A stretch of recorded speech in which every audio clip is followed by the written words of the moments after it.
E a semana começa dando sequência àquela retomada de níveis de 14 dólares por bushel lá na Bolsa de Chicago para a soja.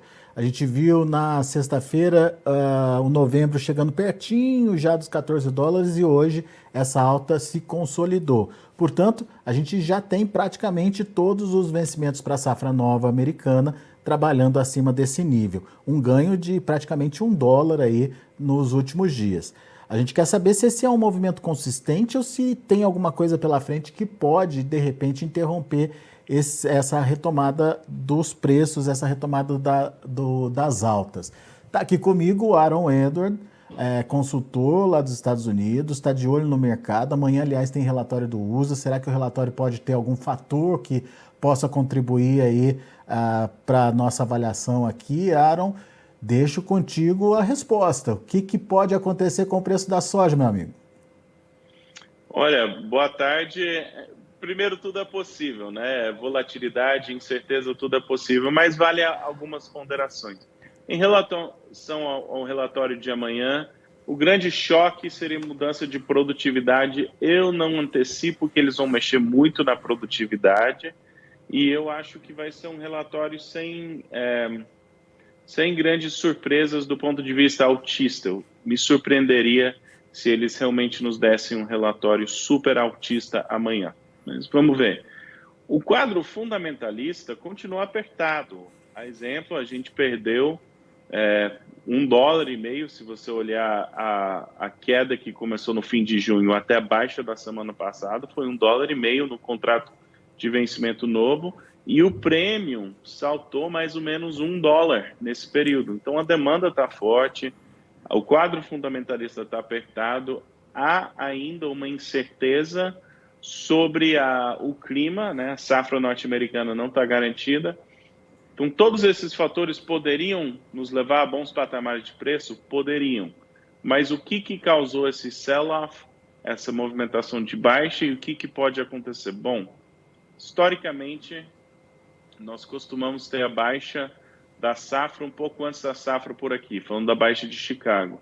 Costuma ser fim de agosto ou setembro. E os especuladores, essa queda que nós vimos, eles liquidaram mais ou menos 1/3 de sua posição comprada. Então, ganhos daqui para frente, eu imagino que vão ser encontrados com pressão de venda por parte dos especuladores que ainda estão comprados. E vai ser difícil, na minha opinião, a gente retomar as altas de junho, a não ser que tenha uma quebra de safra, mas essa não é a expectativa hoje. Mesmo uma redução, até agora a safra está caminhando muito parecido com uma safra mediana. Então não é uma quebra, quadro fundamentalista apertado, mas vai ser difícil lutar contra as pressões financeiras de fundos liquidando no curto prazo, na minha opinião. Dá um exemplo para a gente da atuação desses fundos. Você falou que eles venderam 1/3 das suas posições até agora. O que significa isso em números, Aaron? Então, eles mantêm, dia 17 de junho, eles estavam com 160 e poucos contratos de soja comprado. Agora eles estão sexta-feira passada, um pouquinho mais que 100 mil contratos. Ainda estão com 100 mil contratos comprados. Se eles chegassem no zero, que às vezes eles fazem, eles podem até ter uma posição líquida vendida, eles ainda podem derrubar o preço muito mais antes de recuperar. Em última instância, o quadro fundamentalista vence, mas tem que pensar para os fundos, eles compraram, tiveram lucros, e eles estão toda vez que sobe, eles estão realizando lucros, lutando contra, e eles estão falando, olha, tem milho no Brasil, depois vai ter produtor que não vendeu antecipadamente, que vai ter que vender na safra norte-americana, esse preço não vai disparar. A safra está normal, não vai disparar, qualquer alta vamos vender. Aí chega a safra, eles estão com uma posição menor, uma posição líquida vendida, eles falam, nossa, passamos da conta, realmente o quadro fundamentalista está apertado, eles podem comprar de volta e o mercado já recupera. Então, é uma movimentação sazonal. É difícil mensurar o tamanho da queda porque nós não sabemos em que ponto que os consumidores, a demanda em si vai falar, olha, esse preço está barato o suficiente, quero toda a soja que eu posso comprar, se não comprar no físico, eu compro no papel. Em algum momento, vai entrar a demanda e vai segurar a queda dos preços. Mas para mim está cedo falar que isso, se voltar para as baixas da semana passada, já perdeu $1. Então, esse mercado, sei que não é uma notícia boa, mas se os fundos forem liquidar, ele pode cair mais. Quer dizer, nesse momento estamos nas mãos do financeiro, dos fundos de investimento. A decisão dos fundos é que vai indicar se a gente vai ter uma queda significativa, mais drástica, se pode ser uma queda mais compassada, ou se de repente pode ser uma manutenção, talvez aí, sem os fundos mexerem muito nas posições? Exatamente.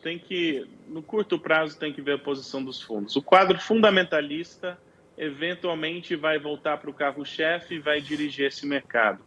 Mas no curto prazo, quem está no comando, quem está vendendo não é produtor, é fundo especulativo com posição comprada.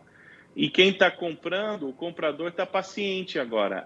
Caiu, será que cai mais? Se cair um pouco eu compro, mas a gente não sabe, o mercado não estabeleceu um piso sólido ainda, na minha opinião, para falar, o piso é $13, o piso é 14. Então eu estou preocupado que nós não temos essa clareza ainda. Então é um momento, não é fora do comum, né? Na segunda metade do verão nos Estados Unidos vai tendo cada vez mais confiança na lavoura por aqui, e aí os fundos falam, não, vamos vender tudo que depois o produtor vai vender na safra e aí a gente vê se quer comprar de volta depois da safra. Então uma recuperação pós-safra eu acho plenamente plausível.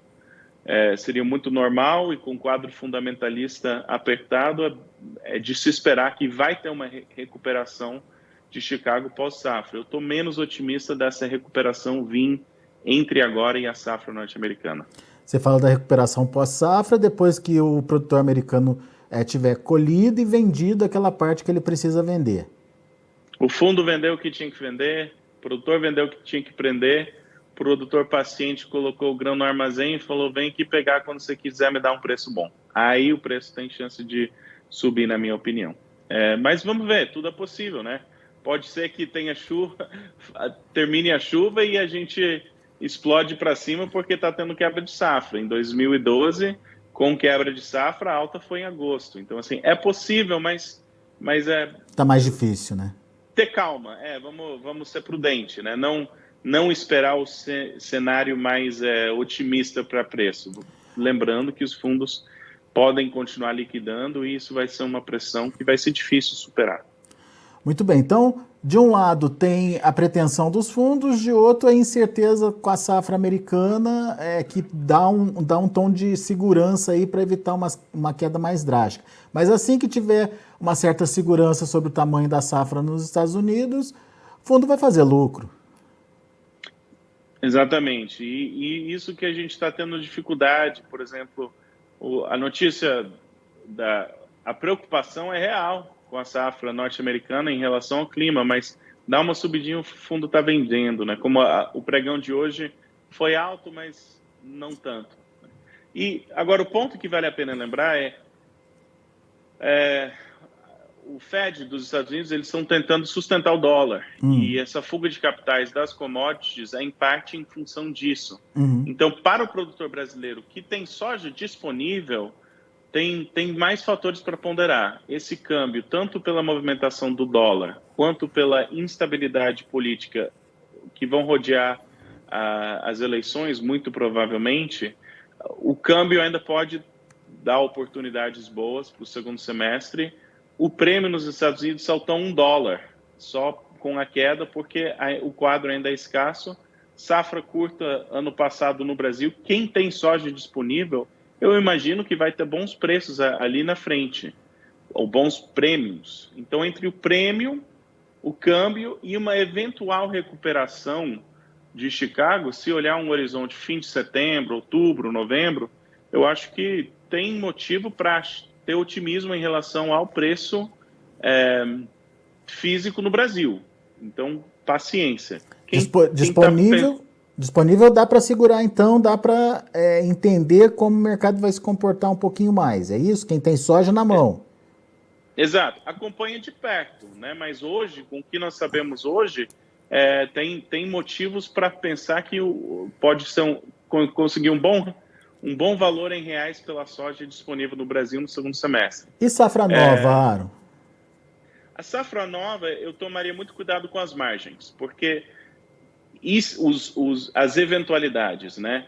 E se os fundos liquidarem e não comprarem de volta? E se você tem uma margem, vale a pena travar. Mas para a safra nova, se você está trabalhando no prejuízo, não precisa travar só por medo um valor que não dá para dar o giro no teu negócio. Então, assim, foco nas margens para vendas na safra nova é o que eu diria. Quanto que está o teu adubo? Quanto que está a soja? Dá para travar de uma forma que é interessante para a tua fazenda? Aí não se preocupa, se decolar o preço lá mais para frente, você sabe que aquelas vendas foram estratégicas para travar margem e vende só o que você precisa para sentir confiança nesse negócio. Quadro fundamentalista apertado, quebra de safra aqui nos Estados Unidos, quebra de safra no Brasil, ainda tem muita história para contar antes da gente repor estoques. E com o quadro apertado, essa instabilidade vai continuar. Então, o horizonte de tempo mais para frente, ainda otimista preço no sentido que a gente precisa recompor estoques e não está conseguindo tão bem, né? Então isso vai ter demanda por soja e milho. Então nesse cenário é otimista. Muito bom. Dicas importantes então para o produtor brasileiro, trazidas pelo Aaron Edward.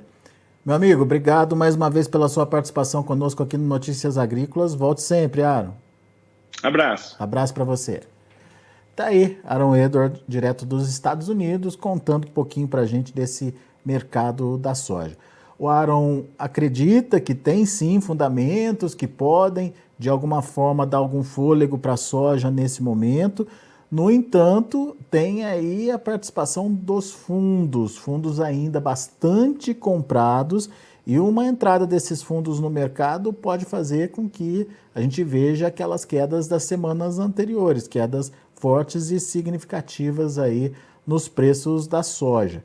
Então, tomar muito cuidado, principalmente olhando para a movimentação dos fundos nesse momento, fundos pesando mais numa pressão negativa de preços nesse momento do que uma nova demanda ou que uma perda pontual na safra americana. Esse quadro, obviamente, muda se a gente tiver, sim, daí uma incerteza maior sobre o tamanho da oferta nos Estados Unidos. Por enquanto, segundo o Aaron, uma safra ok, sem grandes contratempos, e tudo indica que, diante desse volume de produção, a gente tenha ainda condições limitadoras para altas nos preços, pelo menos altas que fazem a soja voltar para aqueles patamares de junho ou, quem sabe, até bater novos recordes. Parece que está mais difícil dessa vez. Vamos aos preços, vamos ver lá na Bolsa de Chicago como estão as negociações, você confere comigo na tela. Agosto, 15 dólares e 22 centes por bushel para soja, uma alta de 8 pontos mais 75. Setembro, subiu 9 pontos mais 25, 14 dólares e 23 centes por bushel. Olha o novembro, recuperando os 14 dólares, fechou a 14 dólares e 5, uma alta de 8 pontos e meio, a mesma alta para janeiro, que fechou a 14 dólares e 9 centes por bushel. São os números da soja. Vamos ver o milho. Milho também positivo. Para julho, 7 dólares e 81 centes por bushel, uma alta de 3 pontos. Setembro subiu um pouquinho mais, quase 4 pontos, fechou a 6,37. Dezembro, 6 dólares e 29 centes por bushel, subindo 5 pontos e meio. E o março de 23, 6 dólares e 33 centes por bushel, uma alta de 4 pontos mais 75. Vamos ver o trigo. Para julho, 8 dólares e 43 centes por bushel, trigo despencou, olha só, 35 pontos e meio de queda. Setembro, 8 dólares e 56 centes por bushel, perdendo 35 pontos. Dezembro, 8 dólares e 72 centes por bushel, perdendo 34 pontos. E o março de 23, 8 dólares e 85 centes por bushel, perdendo 33 pontos e meio. São números do mercado de grãos lá na Bolsa de Chicago, soja e milho positivos, trigo negativo. A gente agradece muito a sua atenção e a sua audiência. Continue com a gente. Se inscreva em nossas mídias sociais. No Facebook, Notícias Agrícolas. No Instagram, @Notícias Agrícolas. E em nosso Twitter, @Norteagri. E para não perder nenhum vídeo, não se esqueça de nos acompanhar no YouTube e na Twitch, Notícias Agrícolas Oficial.